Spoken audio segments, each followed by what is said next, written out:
Mheshimiwa Rais, naomba niwahakishie wanakaragwe, wanakagera pamoja na Watanzania wote, tangu umenipa jukumu la kusaidia kama waziri wa mambo ya ndani ya nchi, vyombo vya ulinzi na usalama ambavyo viko chini ya Wizara ya Mambo ya Ndani ya Nchi wanaendelea kufanya kazi kwa weledi, wako timamu kwa kushirikiana na vyombo vingine vya usalama kuhakikisha amani Tanzania inaendelea kutamalaki, na hakutakuwa na mtu yeyote atakayethubutu kuandamana Oktoba 29 atakutana na visiki.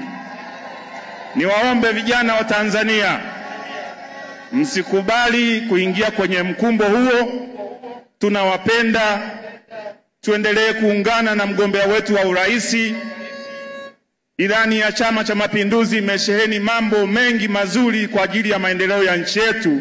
Niwaombe vijana wote wa Karagwe, Kagera na Watanzania, tuungane na jemedari wetu Dr. Samia Suluhu Hassan katika kujenga nchi yetu.